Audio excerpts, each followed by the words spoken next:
If you still can't figure out whether warm colors or cool colors look better on you, the clues might actually be sitting much closer to you than you think, inside your own closet. Today I'm going to walk you through some common colors that are found in our closets and how we can use them as indicators or clues in understanding whether our best colors lean more warm or cool. Even if you're not interested in learning what your best colors are, I think this exercise will provide a really good insight into your own preferences that can help you bring more cohesion when it comes to curating your closet. And it really is much simpler than you think. I think that with the rise in popularity of color analysis, a lot of people now understand that you can have warmer and cooler versions of a color. You can have warm reds like tomato. You can also have cool reds like cherry. And this is such a good way of training the eyes to recognize the difference in the temperature of colors.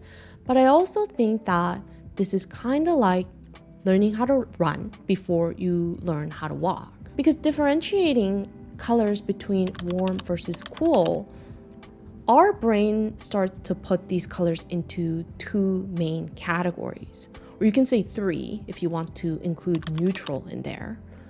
And the issue that I see with this method is that we forget to think about the base color. For example, the color yellow. You can have a warm yellow and you can have a cooler yellow, but yellow itself is a very inherently warm color. So even if you have a very cool yellow, that color is never going to be as cool as a warm blue because blue is an inherently cool color. So if we were to look at a cool yellow and a warm blue on a broader scale between warm and cool, the cooler yellow is still gonna lean towards the warm side, and the warm blue is also still gonna lean towards the cool side. But when we're associating colors into three main categories of warm, neutral, and cool without thinking about the temperature of the base color, we tend to think that a warm blue is a warm color and a cool yellow is a cool color. On top of that, we start seeing these colors in the color palettes for a given season. So for example, you might find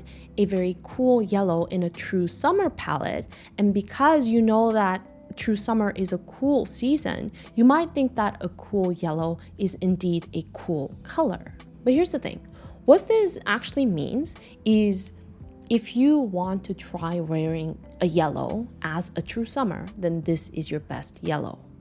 But this yellow is never gonna be your best of best color as a true summer because your best of best colors are going to be much cooler like blue and purple.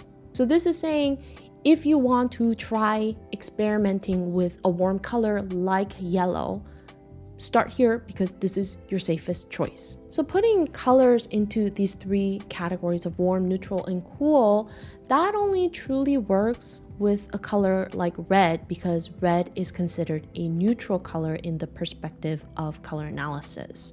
But with any other colors, it doesn't really work that way because the baseline you're starting off of is not neutral. So that's just something I wanted to quickly clarify before talking about the individual colors, because I know there's going to be some comments that say, well, you can make warmer and cooler versions of a color. Yeah, I know that. But when we think on a broader scale between warm versus cool, we have to take a look at where these warmer and cooler versions of a color actually land. So when we're talking about common colors that we can find in most people's closet, I think it's best to exclude black because it's just too common of a color. Like, I don't know anybody that doesn't own a single piece of black clothing, and it just doesn't indicate anything about our best colors. But if we consider some neutrals other than black, we can look at gray and brown. I think these two colors can easily replace black. You know, you can have like gray trousers or a blazer. You can do the same thing with brown. Now, my theory is that cool colors tend to be more readily available to us because they kind of have this classic label to them. If you think about colors like blue or navy, white, black, gray, these are kind of considered your classic colors that you must have in your closet, right? So I would say that cool colors tend to be more common in a lot of people's closets. And then there's also trends, right? Like butter yellow is a huge trend this year. Same thing with brown. And I think that might also sway our decisions when we're shopping. So regardless of our best colors, we likely have both warm and cool colors in our wardrobes. So what you're comparing here is not whether you only have gray or only have brown in your closet, but between the gray and brown, which color do you have more of and which color do you reach for more often? Me, for example, I'm in a warm season. I'm a deep autumn, right? And I do love both gray and brown, but I have more of brown and I don't reach for gray as often as I reach for brown.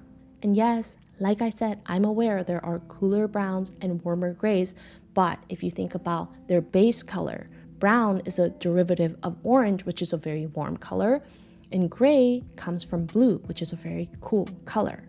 Even with a cool brown, you can use red as a base, and a warm gray can probably use green as a base. Either way, a cool brown and warm gray will be neutral at best, and they're never gonna swing far towards the other side of the spectrum. So depending on which color between gray and brown you reach for more often, that could be an indicator of your own preference between warm and cool. And that could also be a clue towards your best colors because we tend to reach for colors that make us look good. Now let's talk about light neutrals. So we've got white and we also have ivory or oatmeal.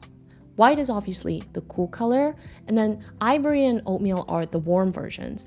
But the thing about ivory and oatmeal is they are warmer colors than you think because they use yellow as their base. They're obviously toned down a lot, so they're never going to be as warm as like a bright, pure yellow. But because yellow is an inherently warm color, ivory and oatmeal are colors that are much warmer than we would normally assume. So again, think about what do you reach for more often on the regular? Cool colors, like I said, are a bit more readily available in our closets because of that classic label to them. I mean, if you think a crisp white button down, that's considered such a wardrobe staple, right? So I think that regardless of what our best colors are, we probably have some whites in our closets. But if you only tend to reach for white as your light neutral, that could be an indicator that you are in one of the cool seasons. Or if you tend to reach for both white and ivory or oatmeal, that could be an indicator that you are in one of the warm seasons because, like I said, ivory and oatmeal are colors that are much warmer than we would normally think. So the fact that you don't see a huge difference between white and ivory could be an indicator that you look good in warm colors. You can also look at what kind of whites you have more of or you reach for more often. Do you have more bright whites or do you have more soft whites?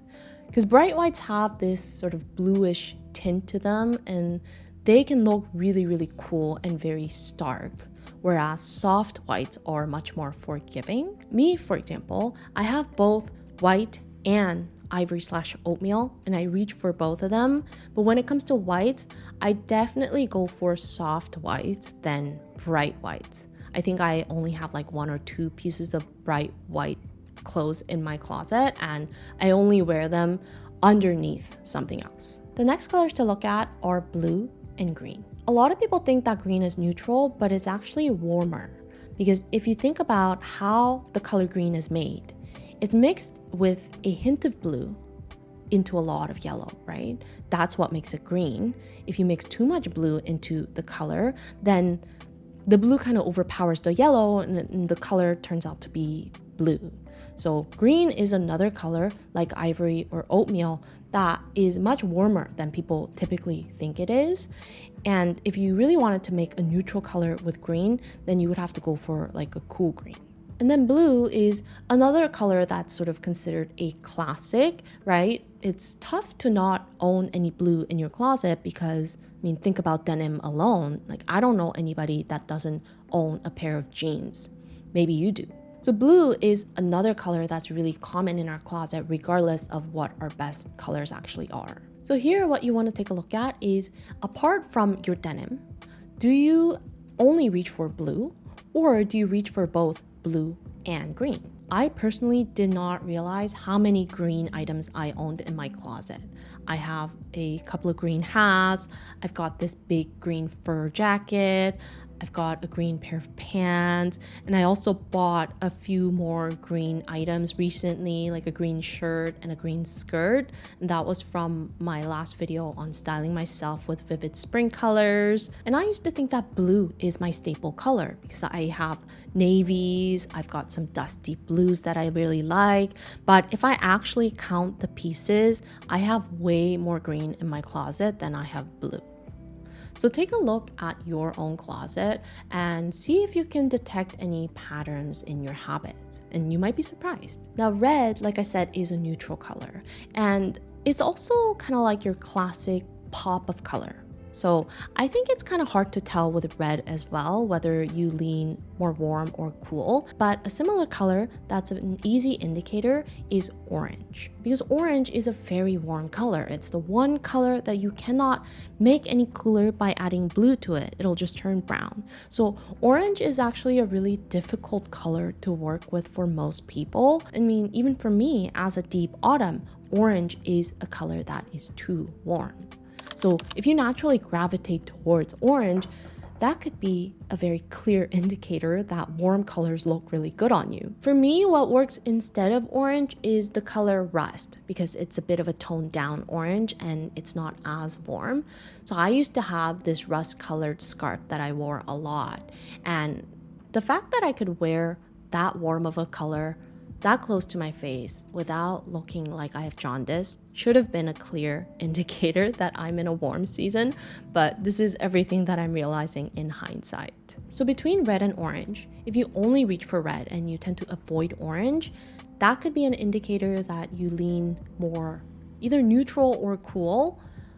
Or if you tend to reach for both red and orange, that might be a clearer indicator that you are in a warm season. The next comparison is going to be with less common colors, and these colors are purple and yellow.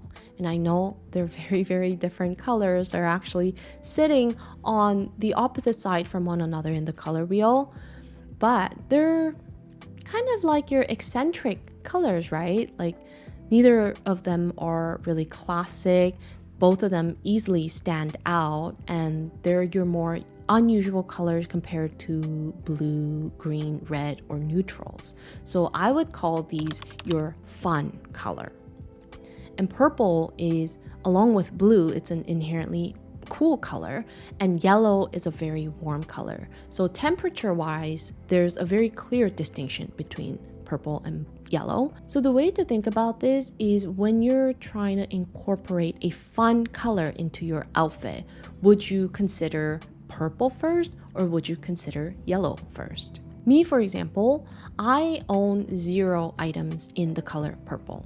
And it's not like I have a particular dislike towards the color, it's just the way it happened to be. And then yellow, I have a few pieces in my closet, and that's with the recent purchases from my last video. But I feel like that's always been the case. Like purple has always been the least purchased color when it comes to my style. Now, you might not own any yellow or purple, and that's fine if your preference leans more neutral in general. But just think about which color would you rather wear. Like I said, both are easy colors to stand out. And if you think about color psychology, purple is often associated with being creative, luxurious, regal, mystical, but on the negative side, the color might be associated with the ideas of vanity and arrogance. With yellow as well, it's associated with positive traits like happiness, optimism, energy, but it's also associated with some negative traits like childishness or fear or caution. We are naturally drawn to colors that make us look good, and we tend to associate more positive traits with those colors that make us look good, and we do the opposite with colors that don't look that great on us. So thinking about these positive and negative associations to colors in terms of color psychology, I think can also be helpful indicators in determining, which colors you're naturally drawn to and why that might be. So I hope that this gives you a chance to reflect not only on your closet or your habits, but also on how you feel about certain colors and how that might also act as clues in determining whether you lean more warm or cool. I know I haven't really dived into differentiating between the seasons, like between spring and autumn and summer and winter, but that's because I actually think that all you need to know is your contrast level and the temperature, like between warm and cool. Those are the only two pieces of information that you need, I think.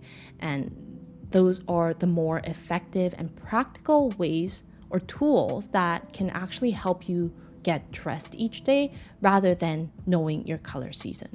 So if you want to hear more of my thoughts on that and you haven't watched my last video yet, I will link the video up here for you to watch next. I'll see you in my next video, and until then, stay unique and stay gorgeous.